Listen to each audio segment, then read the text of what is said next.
देख सकते हैं, यदि कॉस ए और यदि कोण ए और कोण बी न्यून कोण हो, जहाँ कॉस ए और कॉस बी, तो दिखाइए कि ए और बी बराबर है। यानी हमें देख रहे हैं कि ए और बी दो न्यून कोण हो गए, जहाँ पे कॉस ए और कॉस बी दिया हुआ है, बराबर है दोनों। तो हमें दिखाना है कि ए और बी भी दोनों बराबर होंगे।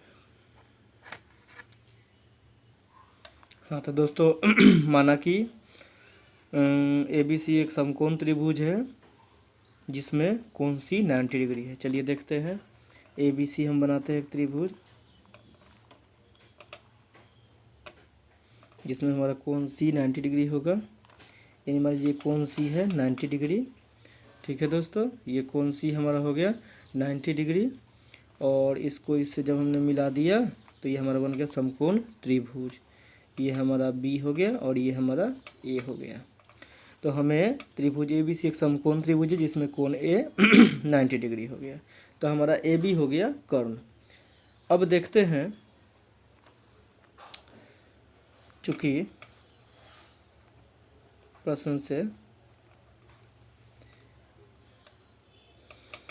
Cos A is equal to, तो कॉस ए तो थीटा ये है, तो थीटा के सामने वाला भुजा लंब हो गया और ये आधार हो गया। तो कॉस ए के लिए हमारा हो गया ये आधार, यानी कि ए सी बटा कर्ण हो गया हमारा ए बी। इसको हम समीकरण 1 ले लेंगे। पुनः कॉस बी ले लेते हैं। तो कॉस बी के लिए अब ये थीटा हुआ तो इसके सामने वाला लंब हुआ, तो आधार हमारा हो गया बी सी और बटे कर्ण हो गया ए बी। इसको समीकरण 2 मान लेते हैं। अब प्रश्न से आप देख रहे हैं, चूँकि कॉस ए बराबर कॉस बी ये आपको दिया है, अतः समीकरण 1 और 2 से, तो 1 और 2 से क्या देख रहे हैं दोस्तों कि ए सी बराबर A B is equal to B C बराबर ए बी।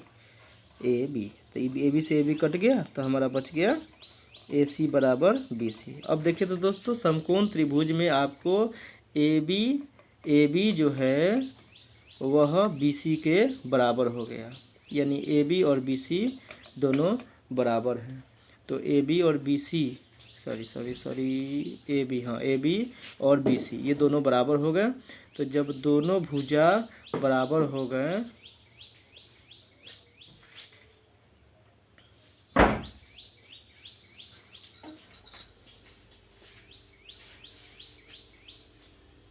ए बी और ए सी, ए बी और ए सी,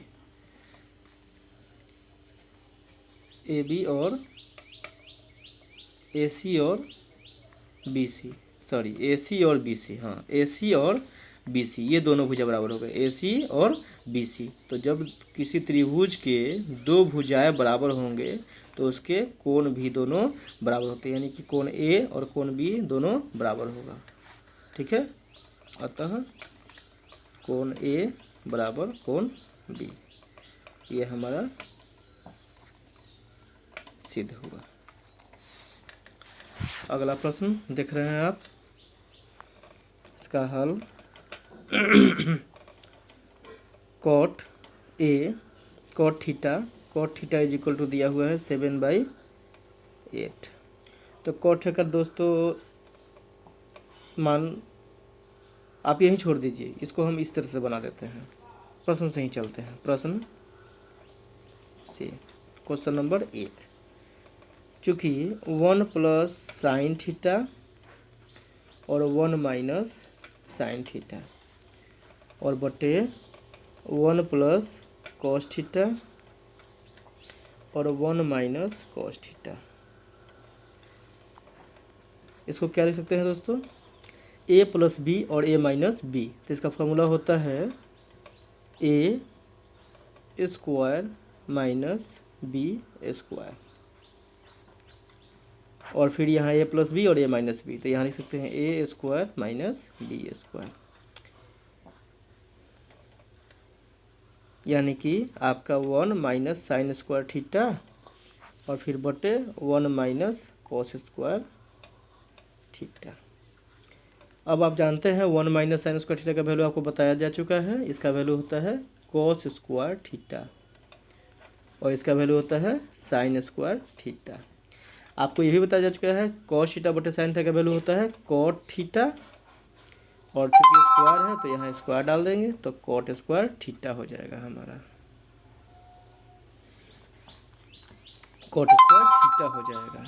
ठीक है, तो कॉट थीटा का वैल्यू तो आपको पता है कितना, 7/8, तो 7/8 का स्क्वायर कर देंगे तो ये हो जाएगा 49/64। ये आपका आंसर हो गया। आप दूसरे प्रश्न में भी देख सकते हैं, दूसरा प्रश्न भी वही चीज़ कह रहा है। दूसरा प्रश्न भी कह रहा है आपको कॉट स्क्वायर थीटा का वैल्यू ही पूछ रहा है। तो कॉट स्क्वायर थीटा का वैल्यू तो आपने ऑलरेडी पहले से निकाल चुका है, 49/64 ही इसका भी आंसर हो जाएगा। अब अगला प्रश्न देख रहे हैं दोस्तों। हल, पहले देख लीजिए प्रश्न। यदि 3 कॉट ए का मान 4 हो तो जांच कीजिए कि 1 माइनस टेन स्क्वायर ए बटे 1 plus tan square A is equal to cos square A minus sine square A है या नहीं। हमें जांच करना है इसका। तो चूँकि 3 cot A is equal to 4, तो कॉट ए का मान हो जाएगा 4/3। तो कॉट के लिए हम लोग लिख सकते हैं b/p, यानी हमें b पता हो गया और p पता हो गया। ठीक है दोस्तों, तो अब हम लोग पहले यहाँ हमें प्रूफ करना है कॉस और साइन का मान भी, तो हमें h निकालने की आवश्यकता पड़ेगी। तो हम h पहले नहीं निकाल लेंगे। h इज इक्वल टू हो जाएगा √p² प्लस b²। तो p का वैल्यू हो जाएगा 3 का स्क्वायर और प्लस 4 का स्क्वायर, तो ये हो गया 9 और प्लस 16, तो 16 और 9 होता है 25, इसका हो जाएगा 5। ये h हमारा निकल गया। अब चलते हैं प्रश्न से। तो प्रश्न में दोस्तों दे रहा है 1 माइनस टेन स्क्वायर ए और 1 प्लस टेन स्क्वायर ए। ठीक है ना, ये हमारा LHS है तो यहाँ लिख सकते हैं LHS से। तो LHS हमारा हो गया, तो 1 और माइनस 10, तो 10 का वैल्यू हो जाएगा दोस्तों, इसी का रिवर्स ले लेते हैं, कॉट का रिवर्स करेंगे तो 10 मिल जाएगा हमें। तो अगर 10 के लिए हम लेंगे इसका रिवर्स, यानी 3/4 का स्क्वायर और माइनस 1 प्लस 3/4 का स्क्वायर। तो 1 और माइनस इसका हो जाएगा 9 और इसका हो जाएगा 16, और फिर 1 और प्लस 9 और इसका हो जाएगा 16, तो ये हो जाएगा 16 माइनस 9 और बटे 16, और ये हो जाएगा 16 प्लस 9 और बटे 16। 16 से 16 ख़त्म हो गया, तो ये हो जाएगा 7 और बटे हो जाएगा 25, यानी हमारा LHS का मान तो इतना आ गया। अब चलते हैं RHS से। अब RHS, तो RHS दोस्तों क्या है, RHS है हमारा cos square A minus sine square ए। तो अब हम देखते हैं कॉस स्क्वायर ए के लिए, तो कॉस का वैल्यू होता है b/h का स्क्वायर, और इसका होता है p/h का स्क्वायर। तो b का वैल्यू दोस्तों क्या है, b का वैल्यू देख सकते हैं आप, b का वैल्यू है यहाँ 4, तो 4 और बटे h का वैल्यू आपने कितना निकाला, 5 का स्क्वायर, और माइनस p का वैल्यू आप देख सकते हैं कितना है, p का वैल्यू है 3, तो 3 और बटे 5 का स्क्वायर, इसका स्क्वायर होता है 16 और बटे 25, और इसका 9/25। इसका LCM लेंगे तो ये हो जाएगा 25 और 16 माइनस 9, यानी कि 7/25। ठीक है, तो हम क्या पाए, अतः LHS बराबर RHS है, ये हमारा प्रूफ हो गया। ठीक है दोस्तों, अगला प्रश्न देख सकते हैं आप। त्रिभुज ABC में जिसका कोण B समकोण है, यदि tan A 1/√3 है तो हमें निम्नलिखित को ज्ञात करना है। हल, चूँकि tan a is equal to 1/√3। तो tan का दोस्तों मान होता है p/b। क्या होता है? p/b। चलिए हम देखते हैं यहाँ p/b। तो आपको पहले भी बताया था कि साइन कॉस का वैल्यू अगर निकालना है तो आपको p b के अलावा h का भी मान ज्ञात होना चाहिए। तो हम यहाँ से फिर निकाल लेंगे h का मान। तो h इक्वल टू होता है √p² प्लस b²। तो हमारा p का मान हो जाता है 1 का स्क्वायर और प्लस √3 का स्क्वायर।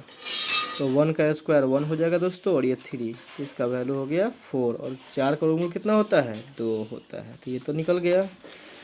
प्रश्न से चलते हैं। 1 नंबर क्वेश्चन है sine a cos c plus cos a sine c। थोड़ा सा चित्र देख लेंगे आप लोग। चित्र हम बनाते हैं यहाँ।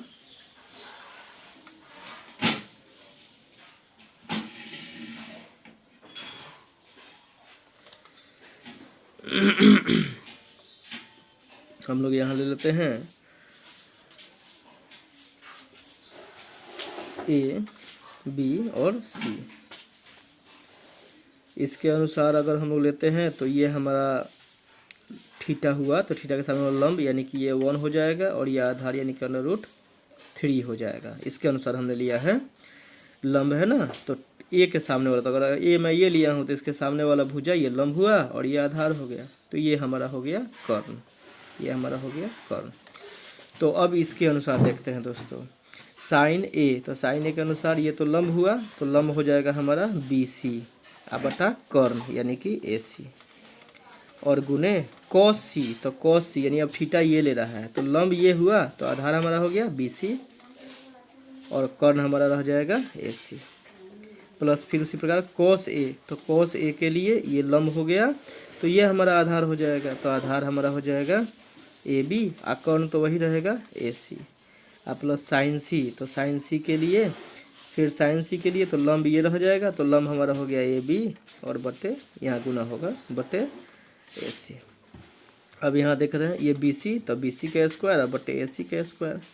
फिर यहाँ ये AC का स्क्वायर गुना होगा और ये हो गया AB का स्क्वायर। तो BC का मान क्या है दोस्तों? देख सकते हैं BC का मान है हमारा 1, तो 1 का स्क्वायर, और AC का मान हमने H का वैल्यू निकाला है 2 का स्क्वायर। प्लस AB का वैल्यू है √3 का स्क्वायर, और फिर हो जाएगा इसका 2 का स्क्वायर। तो इसका दोस्तों वैल्यू हो गया 1/4, और ये हो जाएगा 3/4। एलसीएम लिए तो 4 और 1 + 3 that is equal to 4/4 cut गया, तो इसका वैल्यू आ गया 1। एक प्रश्न हल हो गया। इसका दूसरा प्रश्न इसका दूसरा प्रश्न भी वैसे ही है।